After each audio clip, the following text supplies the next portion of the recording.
Make sure your Google TV's.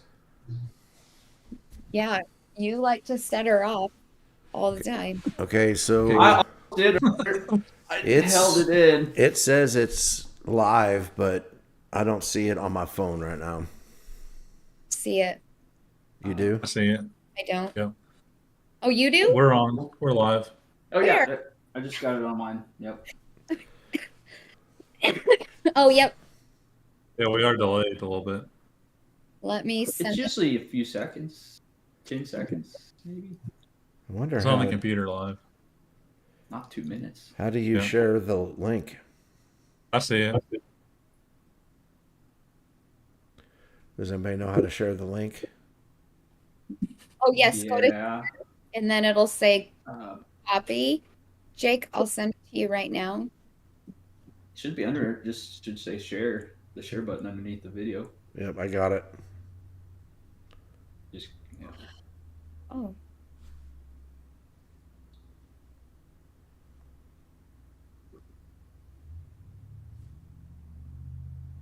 That's the link to our live.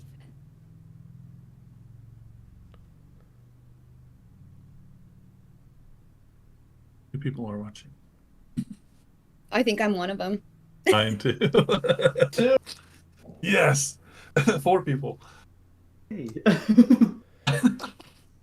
All the participants are watching. It's And amazing. it will archive it too as soon as it's over, so people can go back and watch it.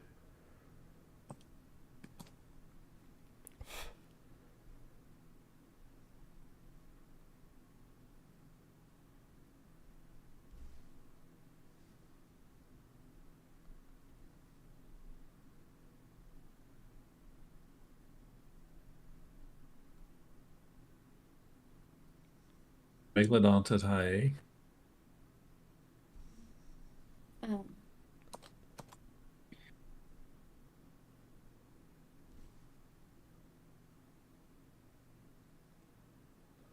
Hey, Meg.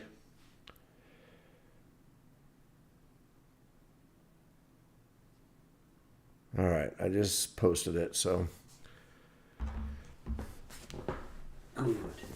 Good. we're going to give it just a couple seconds here, and then we will get started.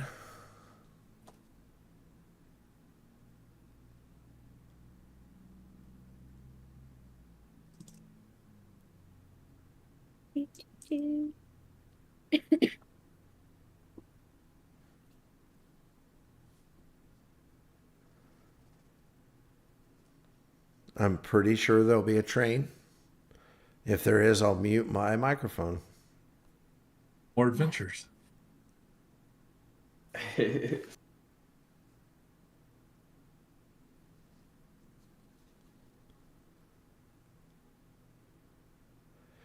Meg wants to know how you're feeling, Holly. I'm feeling better other than this cough, so bear with me.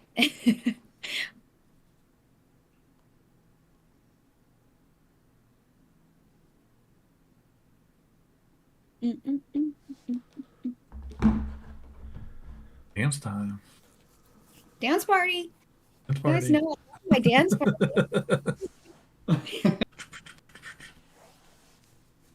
Yeah, break it down, Caleb. I have no moves. You sure you do? No. I hurt myself.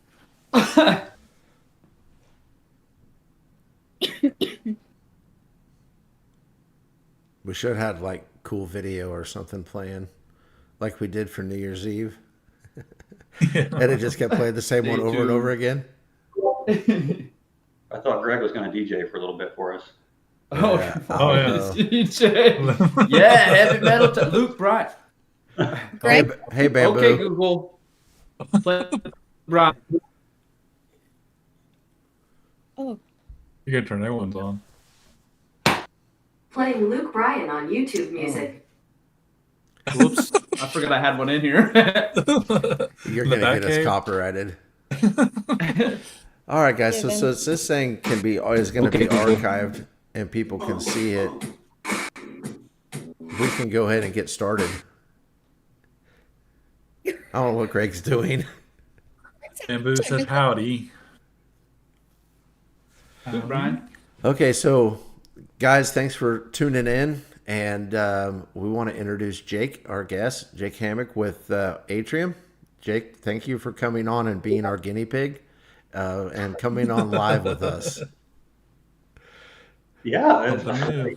of course. This is an awesome invite, and I just want to give a huge shout out, truly, for the team, everyone listening that'll watch it.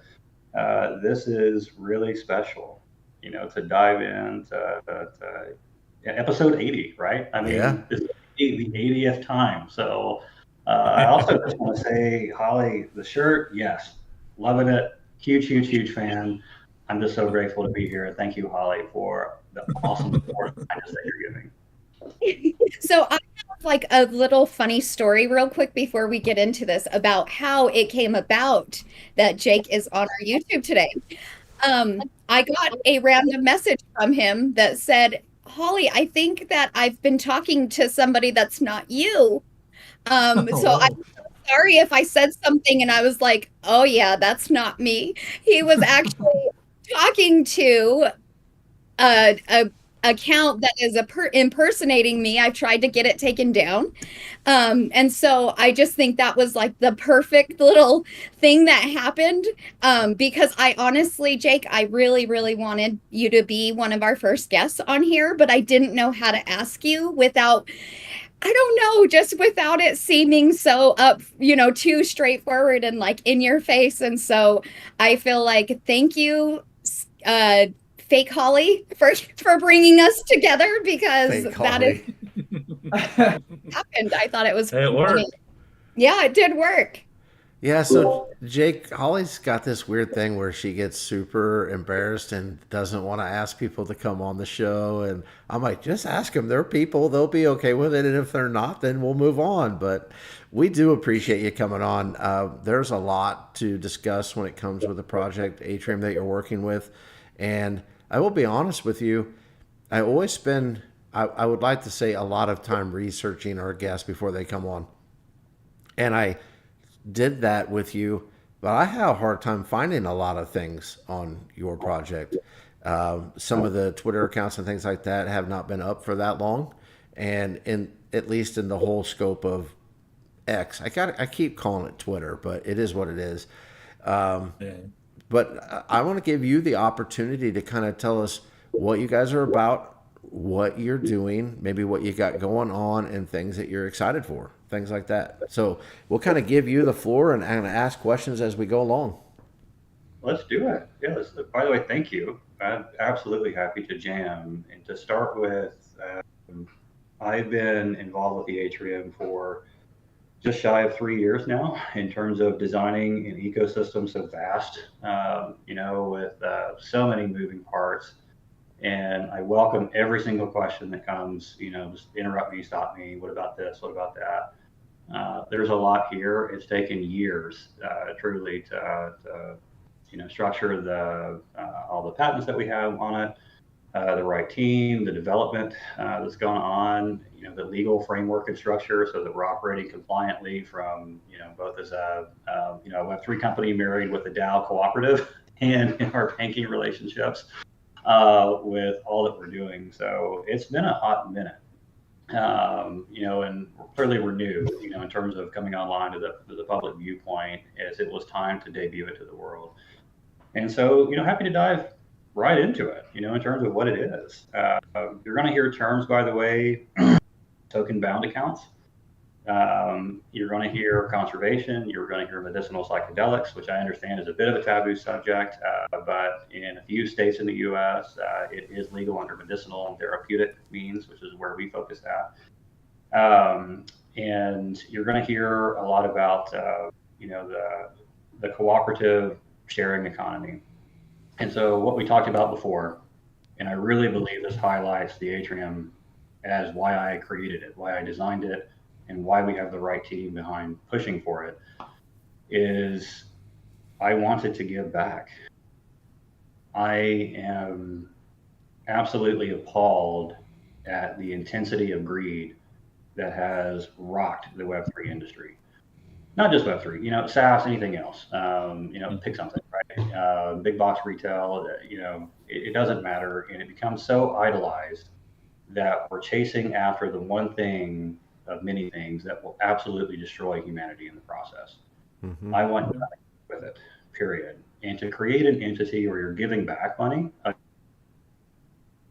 your earnings, it's a little intimidating, right? Because if you structure in the U.S. anyways, if you structure an LLC or a C corp or an S corp, unless you have individualized controls and your state allows it by your board, you're not able to get money back for revenue, patronage, earnings, period. Unless you're a public company in which you have then shares that attract dividends, but even then you're competing off profitability metrics. So to me, all of those organizational types cannot scale if we are to evolve humanity to wherever it is we go next. And so the atrium is not, I'm saying the way, I'm just saying that it's a way in terms of our introduction as to what comes next, where we give money back. So I just want to highlight, it started there actually. How do you give money back?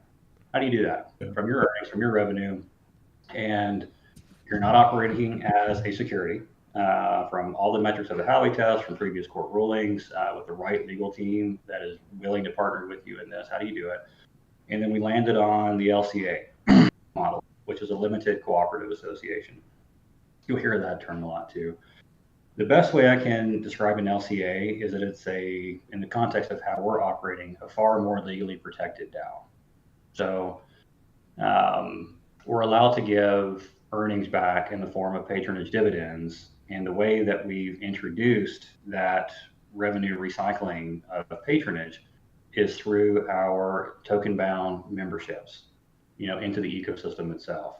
So how it works is you'll mint the token bound NFT, and I'll get into why token bound in a minute. By the way, the ERC 6551 standard, which is backwards compatible with ERC 721, we come to find out. So more on that in a minute because that is important. But in order to come into the ecosystem, you'll mint the Starholder NFT when we go live on the 21st of this month, and you convert that NFT directly on the interface to membership.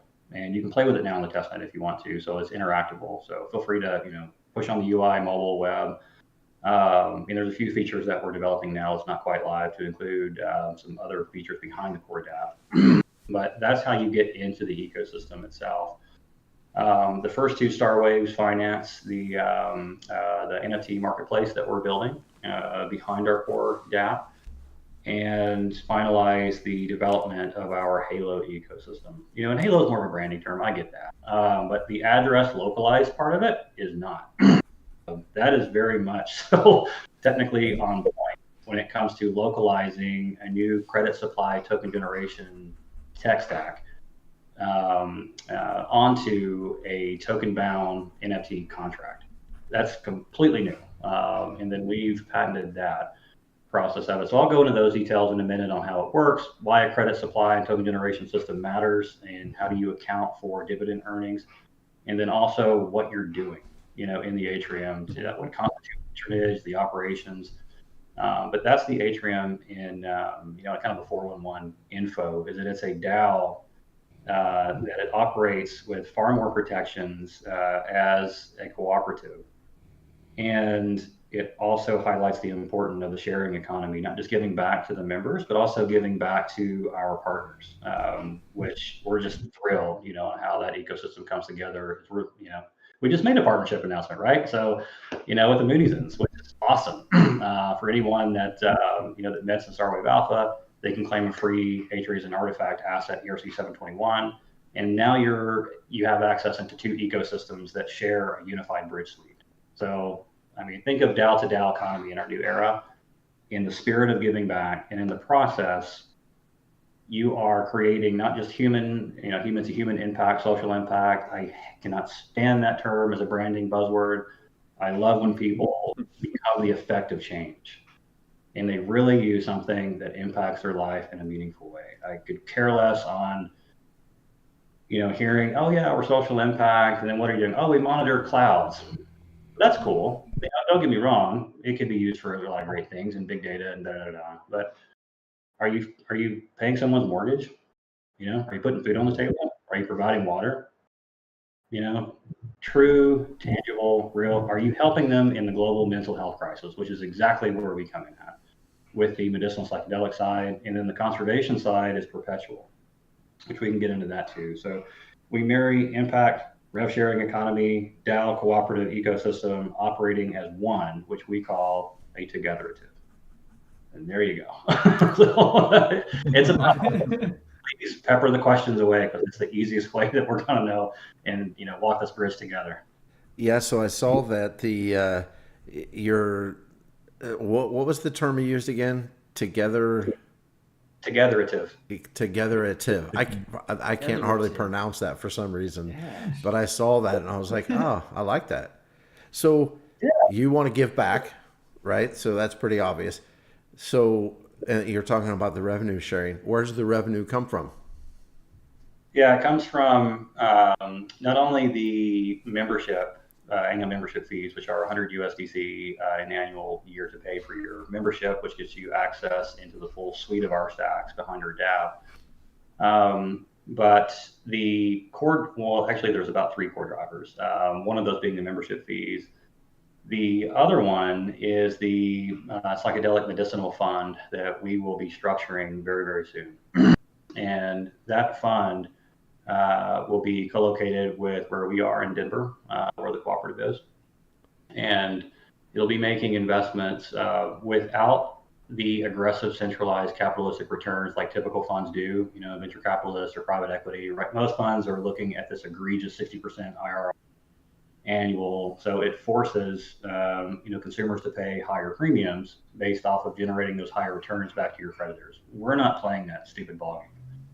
We don't believe in it at all. We want to see even our investments go into medicinal psychedelic therapeutic cooperatives, to include manufacturers, to include service centers, distributors, lab testing environments, but only in legal regulatory frameworks, such as in Oregon with Measure 109, which is psilocybin heavy, and then in Colorado with Proposition 122 that goes live in less than a month from now, where psilocybin will become legal in licensed environments. So the money's coming from those returns to our membership who contribute to an activity of patronage in the Atrium's ecosystem. Well, what's that? What's patronage? Because you're going to hear that word a ton, by the way. When you talk to me with Atrium, you'll hear a patronage. We named our core DApp, to put it in the name, just so it really emphasizes. It means activity. Okay. You do something. You're actioning something, right? You need to be a part of our ecosystem, so you have to do something, to support it, and that includes an incentive loop. It's actually a dual incentive loop that we baked in conservation primarily, but it also means paying your membership fees, voting, being a part of the DAO economy, which we're pretty much heavy on Discord, and where we'll be launching at. So I'll get into that in a minute because I know it's a ton of information there in conservation and what constitutes as patronage, but the money's coming back from that medicinal psychedelic fund on those returns. They are being recycled into our togetherative revenue garden. And then from that, how we're issuing those patronage dividends is through that Halo ecosystem, which is what we call more or less a stabilization economy, simply through the fact of our credit and token emission system that we built in. So we're neither inflationary nor deflationary. We stabilize it based off the earning returns from that fund. And from that fund itself, when declared by our board of stewards, we can then issue a patronage dividend in the form of our essentially our token bound account that is absolutely parallel to our stable coin, our internal stable, which is pegged to USDC. So Okay. that's where the money's coming from. And there's one more, by the way. A portion of earnings coming in from Starwave 1 through Omega, because we have 6 Starwaves we're operating with. When I say Starwave, it's a release window. It's a predetermined volume supply, so no different than that. It's just a branding term, And Starwaves 1 and 2, they finance the organization itself. We give a whole myriad of benefits back to those people. You can read on the website why, and let's go into some of those details because it is important. And Starwave 1 through Omega, those release windows, that revenue is split in 4 primary buckets, technically 5, but 4 big ones. the psychedelic fund, which goes 25% of the revenue. 25% goes to the Atrium and gross earnings, top line. 25%, I think you'll like this one. We're giving back. Really? So yeah, right. And why not truly action the spirit of what we represent by also giving back the portion of our direct revenue to you? So if you buy Starwave 1 through Omega, 25% of that purchase price goes back to you over the course of that year through our Starlight credit and Earthlight token stabilization system, which is redeemable for USDC to your token bound account. We're giving that money back. And then the last 25% is split into two buckets. Because I know everyone loves math here, but 6.75% of that is going to the land acquisition fund. So we have a planned conservation land trust, which is a subsidiary to the Atrium, and we'll be buying land across the entire U.S. based off of where our members believe we should start taking land back from those that are causing it the most harm. So, timber companies would be one of them. To a degree, some mining operations are, but we plan on buying it back and deeding that land. It may not just be rural, by the way. It could be, suburban areas too, and it also could be residential, not just corporate. So we'll be making land purchases that'll be deeded to the sister foundation to the Atrium. And because we tidally locked that system, the Atrium cannot go away based off how we've set it up legally using Colorado's cooperative statute, our membership agreements, our bylaws, and then the foundation itself, which is tidally locked to the cooperative. So it's a pretty unique setup there. That's the land acquisition fund. But 8.25%, in that 25% share, that last part, that'll be used to accumulate a program-related investment fund, a PRI fund. And in that particular program, we'll be making investments directly into environmental deep tech, to include water generation, alternative power generation, many off-grid applications in permaculture, sustainable agriculture means, but real technology that is aimed to better people's lives and the earth. And returns from those investments will also be used to prop up the asset pool with the psychedelic medicinal fund. So we actually have three primary capital programs that are backing the Together to Revenue Garden, for our membership. So that land and the agriculture buckets, are those going to tie together? Oh yeah. Okay. So I mean, it only makes sense to me. That's why I was thinking, you put so much into the land acquisition and then so much into the other sides of it. If you already have the land, then to use, one of the things you talked about was agriculture. To put those together, then it could be really self-sustaining at some level. That's the absolute plan. Yes, to be recycling in a systemic nature because it's run out. Right. We're not inflationary, Yeah. so we have no interest in launching an infinite amount of memberships and token bound NFTs. That's not our mantra. It's to provide the upfront capital provided into these at minimum 3 programs, but there's also a few more, so that by the time the Starwave's in, we're buying ourselves time as a community in a DAO co-op so that we become self-sustainable, especially with our partnership ecosystems that we're also onboarding now. So there's another big win there too, we can talk about in a minute, but you absolutely got it. We need to marry them up and create a systemic loop. And they can even play nice with the psychedelic fund, right? In Colorado, for example, if we needed to manufacture psilocybin on one of these land plots in a licensed approach, so that was approved by the state, or Oregon for that matter, and there was a true mental health tie-in, right, to the land that we already have in terms of its use. So all kinds of little operations. Yeah. So also on that same wavelength, then I don't know what your overhead is when it comes to things behind the scenes that people don't think about, but at some level, as this grows, I'm guessing the goal, excuse me, the goal would be that could take care of all of your overhead in itself, and then there would be more. You wouldn't be dependent, I guess, on people buying the NFTs just to be able to keep things rolling, which is what we see in a lot of projects. And unfortunately is why they end up failing sometimes, because they run out of people that will either want to buy or they run out of things to sell. So You got it. So that's entropy. Like right there, that's entropy. As soon as you have an economy, like unless you change that economy mid-flight, you're reliant on something completely unpredictable if you have an infinite supply. And to a degree, that's kind of like the US dollar. Not to go down that taboo subject right now, right? but you're not wrong. Yeah, I mean, that's exactly it. You will hit entropy one way or another and lead to, a chaotic event that could absolutely destabilize your ecosystem. So we're not relying on, that's the goal anyways, yeah, I'm sure, is that the other programs would prop up the cooperative to include our partnership programs, and the patronage, the actioning activity from our members playing a part in this is paramount, because in the Atrium, it's one member, one vote, period. This is not about a preferred share, cash out. You have a founder that has all these shares in a company and they liquidate when they next raise and everyone gets a haircut and people make out with hundreds of millions of dollars. This is not that venture. Okay. And nor is it the venture, which I think you would all love, where, you make $1 million overnight. That is not us. So we're in it for the long haul. Yeah. Yeah, you got it.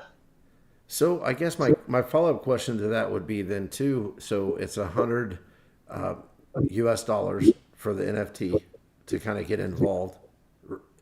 Is that correct?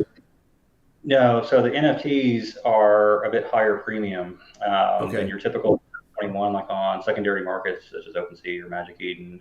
But we're pretty much in line with market rates in terms of what we'll be doing and giving back. So Starwave Alpha, and they're all set with different prices, by the way. So you buy in early, it's a cheaper rate, no surprise. Yeah, Yeah. an early adopter. So Starwave Alpha at 750 USDC. And you not only do you get a range of benefits we can talk about in a minute there that truly have conservation impact, but also dividend impact. But you also get a free Atrium artifact valued at 250 USDC, which is an ERC 721 NFT directly from our platform integrated with the Moody's platform. So you actually get two NFTs when you are eligible for the Atrium artifact when you mint the Starholder NFT from Starwave Alpha. But at 750, when we first opened, at 3,550 supply, and it's $100 per year for your membership fee. But with Starwave Alpha folks, that meant that's waived for 5 years. So you don't have to spend $100 at all until 5 years from after you mint. Well, with that math, then if you get 5 years for free and you get a free $250 NFT, then it's free. You got Yeah. it. Okay. Logic. So let me ask you a question that people will ask me. Can a guy buy more than one NFT? Yes. Okay. Our terms, you can buy up to 5. Okay. Which is, we want more people to actually play a part of this. I think it's important with the way you've got that set up. If you had a guy that wanted to buy 2,500 of them, then it loses its uniqueness, I guess. You got it. Now, if you're going to ask me if I can enforce that, this is where Web3 in a way can come back against me, where we hope that no one is going to create 1,000 burner wallets that start minting all the time. But it actually would play a ripple effect when you claim your dividend, because then we have to have our cooperative KYC checks that would offboard you when you redeem your Earthlight tokens to your USDC in our redemption facility. So it actually would be counterproductive if you were trying to do that maneuver. But yeah, we want more people to be in the ecosystem. And again, if you buy 5, or if you buy 3 or 2 or 1, it's irrespective to the amount of voting power you have in the DAO. Even for me, by the way, as a majority shareholder, it is irrelevant to what a voting power would be on an operational governance affair, because we're truly going into this. We're going into this together. And I know that sounds cheesy, cliche. I don't care. But we're going into these uncharted waters together. And what better way than we all have a vote in where that goes. So we have a question. Yeah, go ahead. Hold up. We have a question from Megalodon that says, if you buy multiple, you get votes. If you buy multiple one more time? If you buy multiple, do you get multiple votes? No. Are you able to vote? Just the one. Yep. So if you have 2 NFTs, 3 NFTs, 5, it is still one voting action from that member. in the cooperative, but what you do get are the additional dividend eligibility earnings when declared by the board. So if you do buy 2 or 3 or 4, you're absolutely eligible to get additional dividend supply based off the NFT itself. So you only have one vote, you're absolutely opening a door to increase your patronage dividend eligibility, period. So if we had, let's say, I don't know, $5,000 in the revenue garden, which we'll have plenty more than that later, but if we have that, everyone is distributed in equal weights when declared by the board of stewards. And if you hold, let's say, 2 or 3 or 4, you're going to get, the 2, 3, 4x as to what someone would have with 1. So you will get a higher dividend earning, a patronage dividend earning in the cooperative by holding more once we have the revenue garden accumulated from those capital programs. Gotcha. So And is the go ahead, Holly. I'm sorry. KYC done at purchase? One more time. Is it me? Can you guys not hear me? There's a delay with you. It's probably Oh, me. crap. I'm deaf. So it's The KYC, is that done at purchase? It's kind of done both ways, actually. We did a pretty clever trick. I think it's clever. I guess you guys and gals be the decision holder here. But we're onboarding through our Discord OL service that we've integrated. So when you become a member, you can do this now on the testnet if you want a minute view. Click on the membership icon on the top left of the NFT, and you will be instructed to agree to the membership terms, but link your Discord account. Well, your Discord account, has the metadata that we need in order to satisfy the Colorado cooperative statute, without being just a flagrant violation of privacy, because where we don't want to be at in the world is custodying personal data. That's really not what we want to be a part of. However, when you redeem your Earthlight tokens, and we'll talk about the infra, I think it's really important in a second, and what are Starlight credits? What are Earthlight tokens? How does this work? But when you redeem for USDC, you'll be prompted with another window that you'll have to put your PII, essentially. Your first name, last name, and your physical address for a KYC check. And the reason because of that is we must issue a 1099 PATR to satisfy our accounting controls, which is a patronage dividend, because patronage dividends are taxed royally differently than capital gains, gross earnings, W-2, all that stuff. So in order for us to do that, to give an electronic 1099 PATR, we need your personal details at the end of the ecosystem itself, not in the beginning. So that's how our user flow and onboarding and off-ramp experience goes. And when you redeem your USDC, feel free to leave it on, the platform if you want, or go through a third-party regulated exchange and cash out or trade or whatever you want to do. Like, that's not our decision focus there. It's yours. You've earned it as a patronage activity, now in the form of a dividend. And is that payment, is that going to be quarterly, annually? Is there something that triggers that? It'll be annually. Okay. It will occur by or before 01 March of the next year, because we need the full year to accumulate the capital program earning returns. When we know that, which will generally be in January from the previous year accounting year, then we can accumulate and declare what is in the revenue garden to be distributed across the entire membership population. But it'll be once a year. Okay. So now I got to know what Starlight credits are about. Let's do that, man. Because I saw that and I started to get into it, and I was like, instead of doing the research on it, I'm just going to ask the man when he's here. It's easier than reading a long KB Medium article. I understand. I kind of that you caught me. You caught me. I spent years writing it. So summarize it in 2 minutes. Wow. You should see the patent document that'll come out next year on this. So, We'll have you back on, Sue. I don't have to read it. That'll get me lazy. At that point, I don't wish that on anyone. I really don't. Just use it and see the benefit and call it good. And know that it works. All right. So what we're bringing that's really novel, and that this is the entire DeFi/Web3 space. And by the way, I've been in Web3 since 2010. Wasn't called in at all, and I was having fun. about the early Bitcoin days and its protocol inception. It was really fun to see that innovation take it where we are now, especially when it comes to staking and liquid staking and different network transactions. Like, this is pioneering right here. So long as we don't go back to the 2016, 2017 era, I'm more than okay with it. So I have no interest in the ICO again. Please no more. So what we've done is we have figured out a path on how to account for those dividends that are going back per year without it screwing up chain operations and without it screwing up any smart contract that is interacting with a distributed ledger tech, chain. And in a way, right now, it's irrespective as to what proof of X, that we're working with in chains.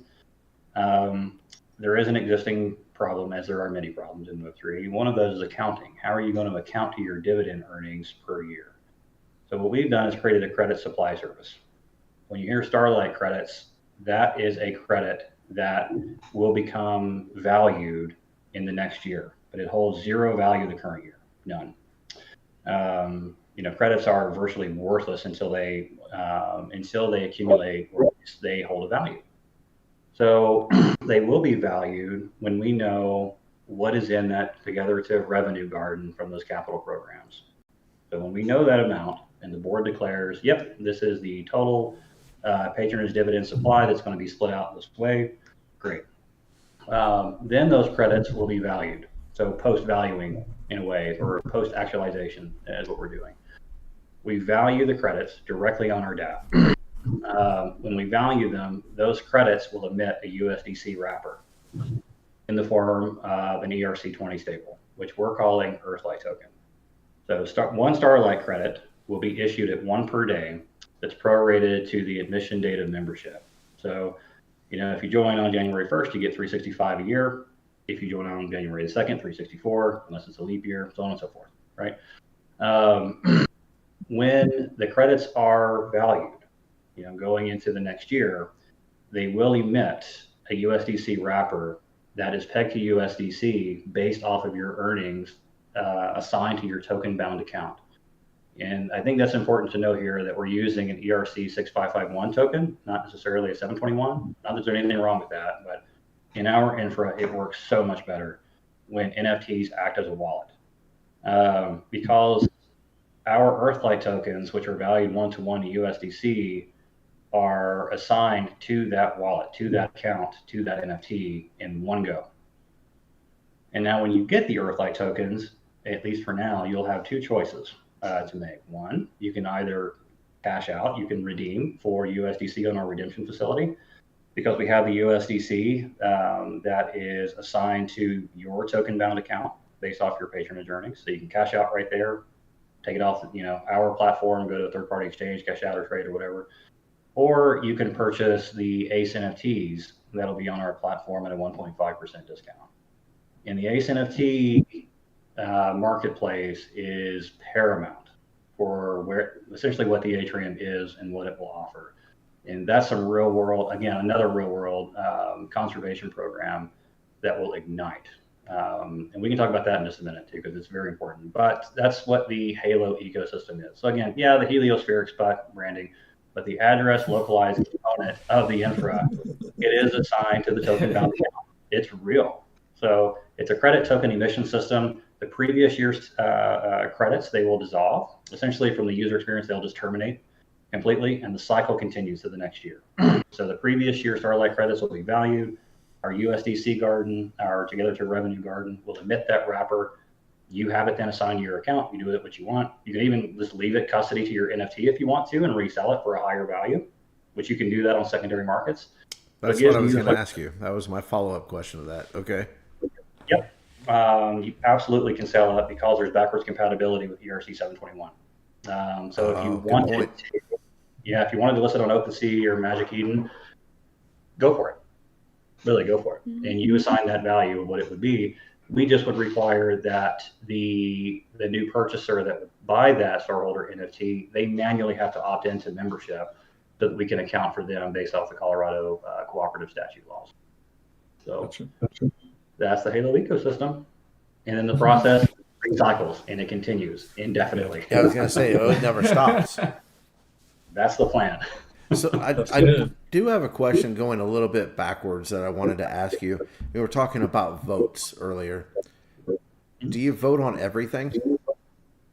Like Not land, everything. what land you're going to purchase, things like that, or what were the votes? What would somebody that's holding be voting on? It'll primarily be land acquisition, the partnerships that we will onboard into our ecosystem, similar to what we did with the Mooniesons, which again is amazing on how that was just a natural bridge. But we're going to onboard future partners that want to play nice with us too, just like the Mooniesons did, and they'll vote on that. So out of these 5 partnership applications that we have, what do you feel that would be the best integration to our ecosystem that would give the next star wave access to something you would want? That's Gotcha. that's all of our decision together. We may even include an advisory voting control so that the future psychedelic capital program that we're injecting capital into to fuel this new renaissance to combat the global mental health care crisis that we're in. Members will be able to vote as to which organization that capital essentially should go to under advisement from the membership to the psychedelic fund itself. So we'll be making voting there. Where should we look on the conservation easement side, which is an entirely other, and that's the ACE NFT marketplace that we'll talk about in a minute. Where should we look at? How should we design our onboarding experience and our redemption facility experience? Do we need to tweak any of our existing tech? Because there's going to be awesome developers that will join and say, hey, what if you just do it this way? Perfect. That's the feedback we want to make voting. So submit ideas. We'll vote on that, as a cooperative together. So long as that there are governance stipulation controls that we have on the board of stewards, which would prevent the cooperative eventually from, collapsing under its own weight. We built it and architected it to prevent that from the get-go, which is again why it took several years to do it. Yeah, well, it sounds like that too. I mean, it sounds like there's been a lot of thought put into that, but I also think it is smart that as tech changes and things like that, that you are willing to switch things up a little bit instead of going down a road that for whatever reason is obsolete and is the detriment to what you're doing, not just in tech, but in other just businesses. I've seen that happen before. Mom and pop things. Hey, this is how we've always done it. Well, the way you've always done it doesn't work anymore. I'm sorry, but it just doesn't. But they end up closing their doors because they refuse to change with the time. So I like that. Yeah, that's kind of the goal here. And then to, again, keep operating after I'm out of the picture. This isn't about me on stage here. This isn't about, the individualized self. It's about that of what the many can prove to the world. If it's going to succeed for the long term, it can't be about that. That is correct. Too many people are more worried about being center stage than they are about something that's going to continue to thrive throughout the years. I know many people on that same note that are setting up wallets for their kids who are like 3. Well, the 50-year-old CEO that's at that, it's got to go past him if this kid's going to have any benefit to that whatsoever. But too many times we do see that in whether it's an NFT project or whether it's just a token where it's all about the guy up front, and it can't be just about the guy up front. It doesn't work that way. Life doesn't work that way. So that is good. Yeah. I like that. I like that for sure. 1,000%. Yeah. So Jake, you have given us a lot of information, and some of it, I'll be honest with you, I have taken, I don't know if that's in focus or not, but I have taken a ton of notes that I have to go back and look at. Okay. So is there anything else that, I know that you've said a couple of times that, we'll get to this or we'll go back to that. Anything else that you want to explain about Atrium? This is your time, because my brain, I'll be honest with you, is kind of like almost absorbed, I think, what it can. And I have to go back and research it at some point. So the questions that I may ask may not be near as intelligent, if any of them have been intelligent from this point on. But I also don't want to cut you off. I want you to be able to explain what you want to get out there so people can do what I've done and taken some notes and they can go back and look at it. Yeah. If you're out in the world taking notes, you'll probably want to take some notes on this one. Okay. Let me flip the page, Jake, because this one's it's full. Hey, I got to step away for a few seconds to check on my daughter, so my screen will go. Okay. Okay. All right. I got my notepad out. I'll take notes for Greg too. All right. You know, this is a core service that we are building now. And you may have seen the term ACE NFT on our website, Agriculture and Conservation Easement, ACE NFT. And, you know, to really give you the 411, we are aiming and positioning the Atrium to be the Zillow conservation easements in the United States. Oh, wow. Most people in the U.S., unless you're in real estate, you know, then you're like, oh yeah, duh, I know what they are. But you know, if you're a buyer, most people aren't quite aware of what a conservation easement is, and it is a way forward to preserve a piece of land in perpetuity when it is titled to a legally authorized organization, which we have. And we're doing that in a way to tokenize these physical real estate contracts through the entire U.S. real estate market, listing them on our ACE NFT marketplace, only available for our members to purchase. Now, that is massive, you know, in terms of the service, the tokenization constructs, and the benefits that are offered there. And I'm happy to answer questions about why conservation easements, where did this come out from? But what I absolutely don't want to miss is that when a member buys a conservation easement, and that's really what's plagued why no one has done this yet, in my humble opinion and perspective, conservation easements aren't quite incentivized to give you anything in return, so why buy them? Yeah, you're doing something good for the world, but what's in it for me? Nothing. Maybe you're not going to get a financial gain unless you are donating them, and then you're involved in syndicated scams, and people are inflating their parcel value and trying to get a higher tax deduction to offset their AGI. So if that doesn't work your brain, by the way, you're welcome. No, actually, I won't get into it, but from stuff that I've been dealing with, I am right there with you on all of that. So we baked in an incentive loop to make it matter.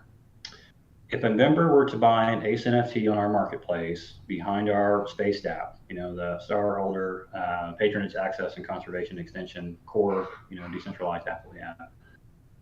If you buy an ACE NFT as a member, you become a member Nova holder for that year. It's an elevated membership class that will give you a higher dividend amount of patronage when declared then again by the board.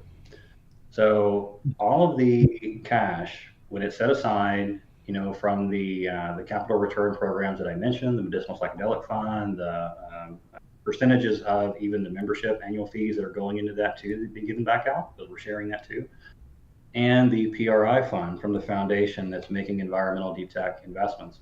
Those returns are propagating, again, that revenue garden back up, that together to revenue garden. Well, when declared and patronage is assigned, that's split up evenly across the entire membership, barring the member Nova holder status.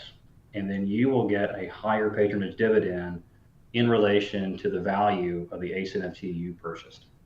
So you're actually going to get a higher patronage dividend the more ACE NFTs that you purchase. So if we go back, you know, remember what I was talking about on our internal ERC20 Earthlight token? Mm-hmm. Yeah. You have one of two things: you can cash out for USDC or redeem rather, and then you can cash out on the exchange later. Or you can purchase one of these ACE NFTs for 1.5% discount. Well, now you have an easier entry and access to have a higher member elevated tier that would then give you a higher patronage dividend in the following year. So that's why it matters. And by the way, in Starwave Alpha and Zero, you have perpetual perks that follow that NFT as well, to include a 5% discount on ACE NFTs and a 5% purchasing reward on these NFTs. And that follows the life of the token bound Starholder NFT if you mint from one of those two Starwaves. So 5% in Starwave Alpha and 3% in Starwave Zero.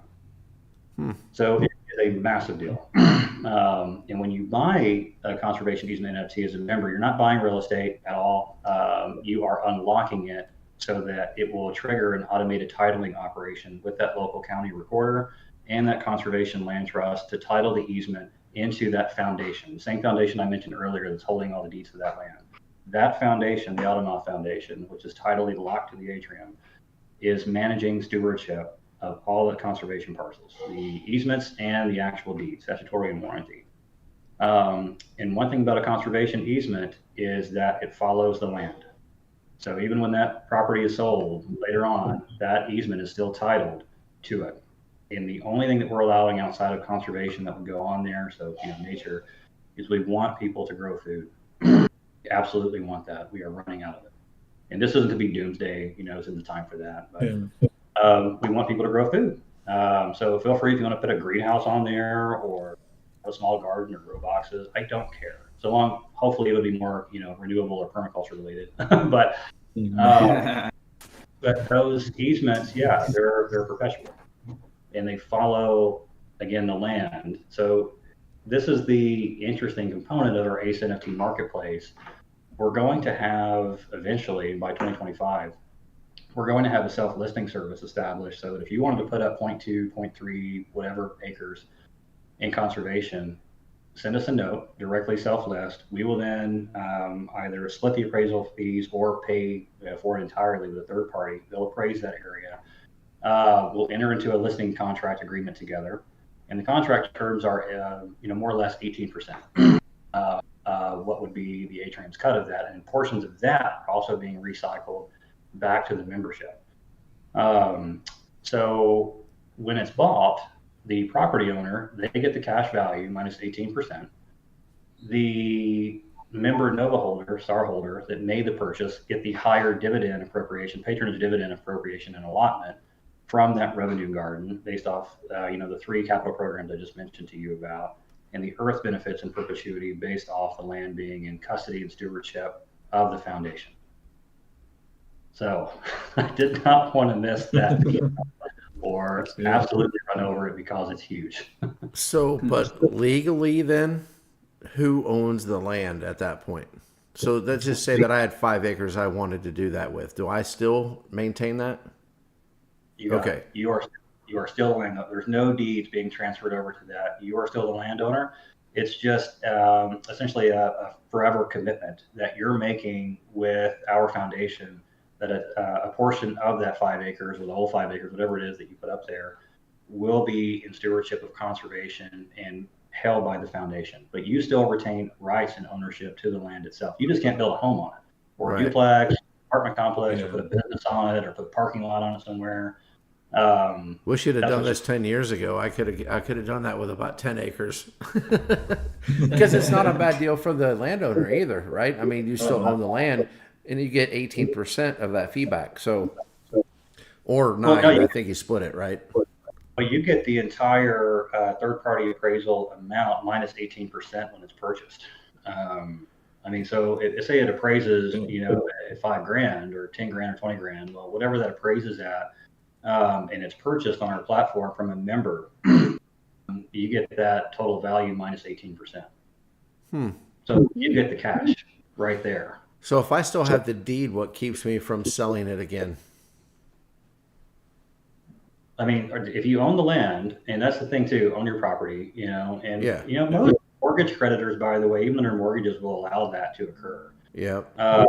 So, obviously you got to check with your mortgage provider, but if you own the land outright or the property or home or whatever, it can even be in suburban America where you have, 0.1 acres or 0.00 something, right? That's perfectly fine.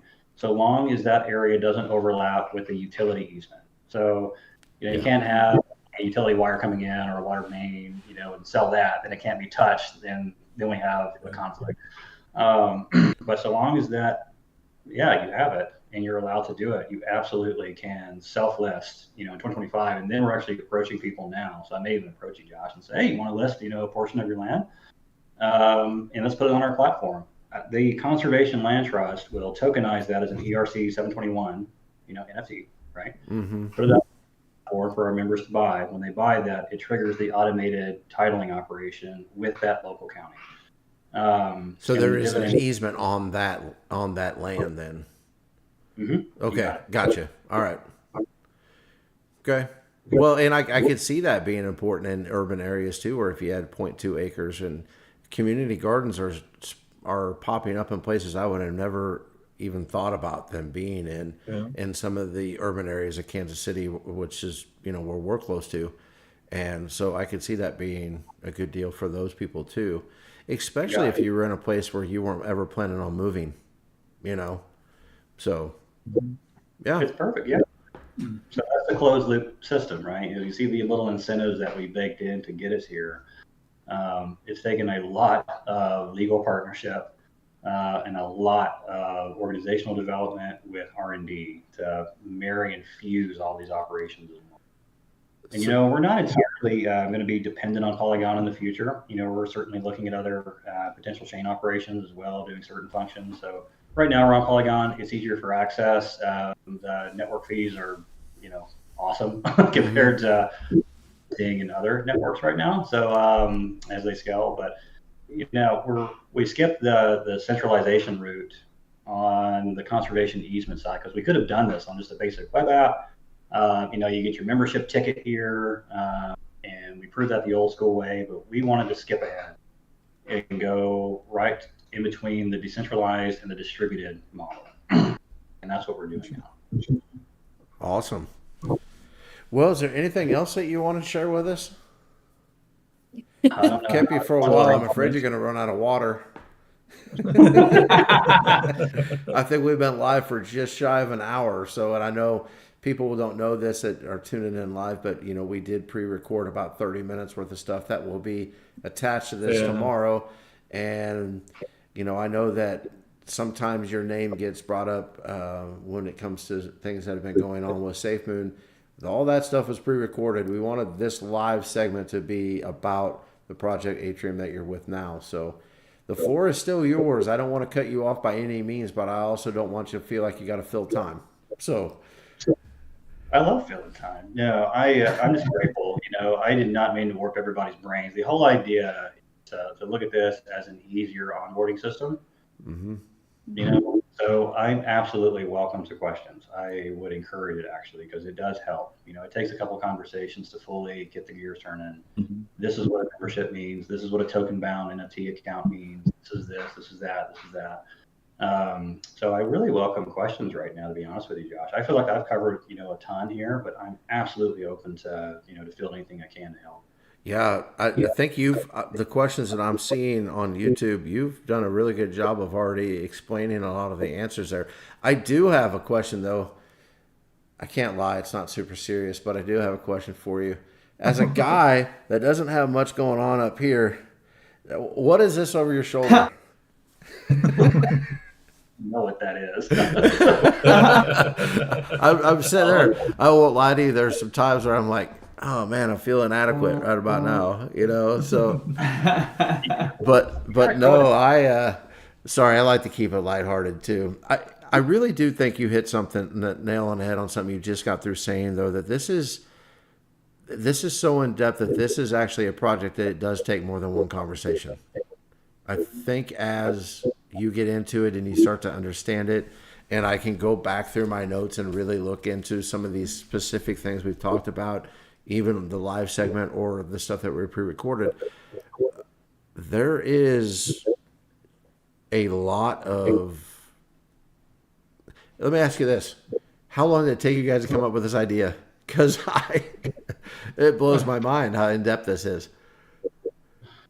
I've been working on this just shy of 3 years. Okay. And along the way, what's absolutely most important is the right people that would want to come on board and help and be a part of it. Because no one can go alone on this one. This isn't your typical have a basic web app and do your best, or do a hyperinflationary token line. This is not that that simplistic, nor is it that easy on development. So along the way, attracting the right people that share that same mentality. Well, for one, be kind. So yes, right. We have to share kindness. They don't really care about being center stage all the time. It's not about that, or the personal identity. That's not the reason why. And this is a system that will outlive those that created it. That was fully my plan. I do not plan to be the CEO of the Atrium for more than 5 years. Really, I want to turn that back into a membership vote in itself. Who do you want to lead the ship in the next iterations of this? I'll stay on board, obviously, for a while, and I want to give back and help. But fresh eyes, that's really the only way you're going to become creative, and keep building, keep being radical. Build something new that absolutely helps people and our environment, and it's not just a branding icon. You're building it, either fabricating with CNC machines to do something, and mechanical hardware engineering, or true legit software integrations that absolutely have a financial impact to do those other things. So it's taken just shy of 3 years. I prototyped the model already on a first iteration of this, as I wanted to see more of the operations in a multi-stakeholder cooperative, so like a producer and consumer cooperative working together. Prototyped it, and the model worked. And then from there, it was just a matter of transitioning that model now into the right stack that would allow it to excel in that perpetual life cycle. And then clearly, here's where we are now. So it has taken years. Real estate, lots of long nights and moonlighting, lots of diagrams I can show you in books. Again, wait till you see the whole ACE NFT thing. If you really want your brain to work too, and then read that patent app when it gets approved. And I will at some point. I don't know that I will do that tonight. Something's gonna have to melt away first. But so behind the scenes, how many people do you have working with you? We have around 8 dedicated people that are absolutely on board. That includes engineers, QA, project management, our legal advisor, our technical advisor. We have about 8 people right now that have fully jumped in on this vision, and we're clearly looking for more. That really want to be a part of this. So this is it's a long-term endeavor. It is. We have a small team right now. It's crappy. But when we do clearly scale, a Star Wave Alpha and Zero completing, then we're going to start hiring to fill the rest of the entities in their formation, to include the land trust, because that'll need a managing director and some staff. Clearly, the Psychedelic Fund will need that, headquartered in Colorado, and then the Automa Foundation will need to structure its board of trustees. So, small team, but we're going to grow. Yeah. Well, is there anybody out there you want to give a shout out to behind the scenes before they are upset with you tomorrow when they see this, or if they're watching right now? I know sometimes those people want to remain anonymous, and that's cool, but I always try to prod people in the right direction so they don't get in trouble when they sign off. That's actually good, by the way. How long did it take you to figure that one out?